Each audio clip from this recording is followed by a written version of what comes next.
Okay, today I'm going to be telling you about hydrogen fuel cells and fuel cell powered vehicles. Now, before I get into what all the vehicles are and whatnot, I'm going to explain to you what's going on in the fuel cell and how it's generating electricity. And so what I've already made here is a basic flow chart of what's happening. Now, it's hydrogen powered, and it will be powered by H2, hydrogen gas, in its natural form. And that's going to be sent to an anode. And at the anode, that's where oxidation will occur, which is the separation of electrons. You're going to lose your electrons during oxidation. And so, the flow of electrons is what powers things. It's what happens in a battery. Is the flow of electrons is powering your stuff. And so I got a nice little light bulb. Here, right around here, to show you that. Yeah, roll me a little squiggly.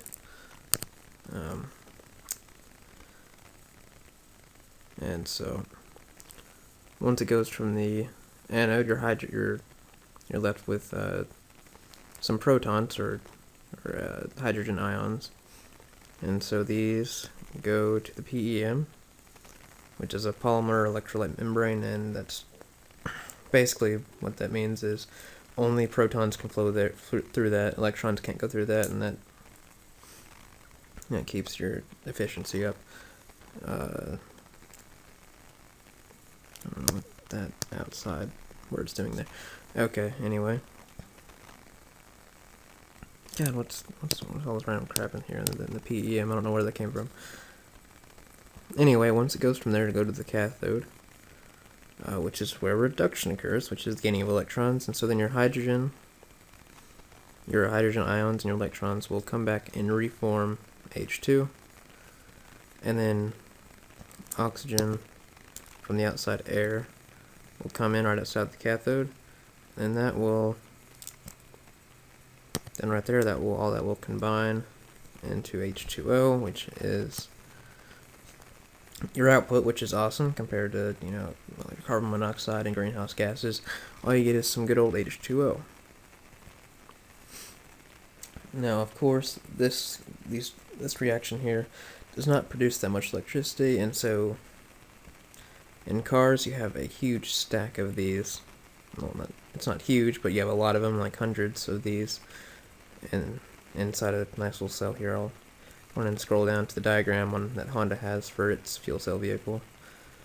And so, right here is where you'll have hundreds of those stacked, and this specific one has a vertical flow fuel stack, which means this will be happening, but I just got to turn this upside down, or turn it 90 degrees, and it's just a vertical flow of that, and that's better somehow.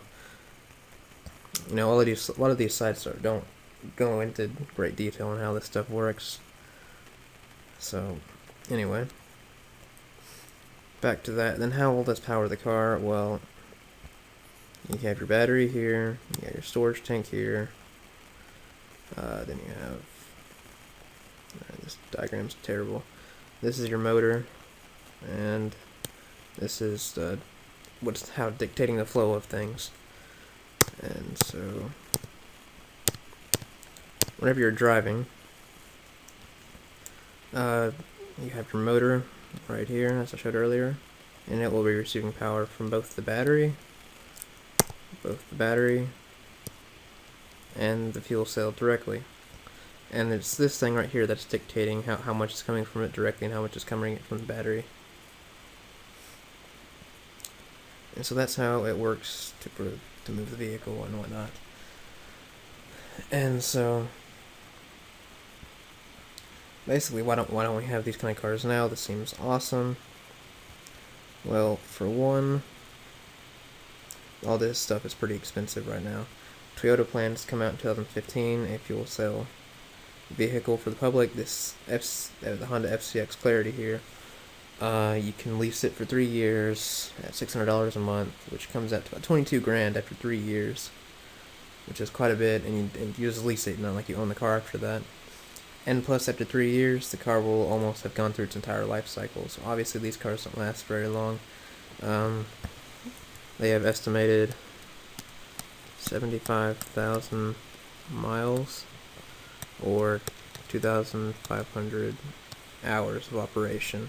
Obviously that can be more, 75,000 can be more or less, but 2,500 hours is about what you're going to get. And so that's actually a lot more than it was in 2006. In 2006, you get about 950 hours, which is terrible. That's, I think, 29,000 miles. So, obviously that's not much at all, and that's maybe 2 years of driving if you're driving below average. The average is 15 to 18,000 miles per year, I think.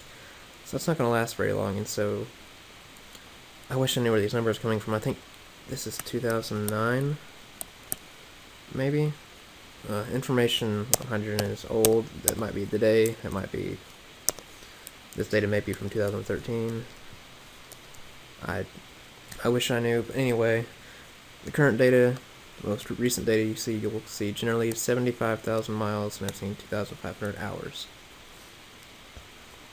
And going back up here, this tank here, can get you about 240 miles in the Honda FCX. And that's per tank. And I could not tell you how much it costs to fill up. That data is absolutely nowhere. My guess is you'll be very unhappy with how much it costs to fill it up one time. I think I saw somewhere $100 to fill it up, which my car can get about 400 miles on a tank, and it costs at most $50 to fill up, and that's at most $50 whenever the gas is a little more expensive.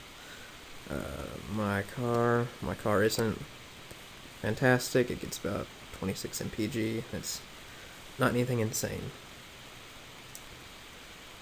And so it gets almost double for half the cost. Anyway, yeah, it's got a ways to go before people will really want this stuff. And this stuff is only available in specific areas of Southern California. In South Carolina's got a couple places. It's got a ways to go. Alright, you know what, we'll go to Toyota's plan. Toyota's site, I'm pretty sure, is useless for the most part, but its car claims to get 310 miles per tank. That's what it claims, and once again, your fill-up cost is not specified. Anyway, 2015, which is next year, but you're probably looking at 2016 or 2017 before it actually comes out. Okay, and to kind of close, I don't know, I ran out of things that I thought were worth saying, and so I kind of started blabbering, and I took that out, and I'm just going to make this closing statement here, as this stuff has a ways to go, and as does pretty much every alternative fuel. I mean, the current electric powered cars aren't really practical. You gotta plug them in and charge them forever. And this stuff, it's got about the same range as electric cars. And you can just fuel it up like a regular gas engine. It takes a little bit longer than gas to fill up, but basically the same thing, like 5 minutes to fill these things. And these things are really worth pursuing. I mean, just look at the output. Look at the output. I mean, it's water. And that's really good. And talk about efficiency. I mean, your internal combustion engines that we use now, I mean, only 20 to 30% of the energy created by those engines are actually being used. So it's, you got a 70 to 80% waste. While in these, fuel cells typically have a 60% efficiency, which means 60% of the energy created is actually getting used and transferred to the battery and the drivetrain. And so just overall, it seems like a better idea to use. And current costs, they're expensive because there's not enough support for them, because people are still using the regular cars nowadays. And the big thing that the Department of Energy had on the website was that we need to get public education out there so we have more people supporting it, more people wanting it, and this that way, once you have a lot of demand and you have a lot of supply and it's just cheap and everyone's happy, uh, and it's really what has to happen.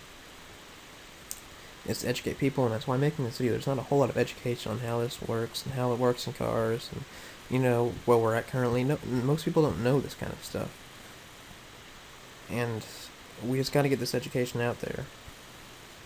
And so basically, I made this video so that way I want to help get the word out there, and hopefully all these costs. I don't know if I touched on any costs down here. No, because costs were pretty quiet because the costs were pretty awful for the most part. And more people wanting this, more people knowing about it, and people will say things, and there'll be more funding for it, and it's just better for everyone if we know about it.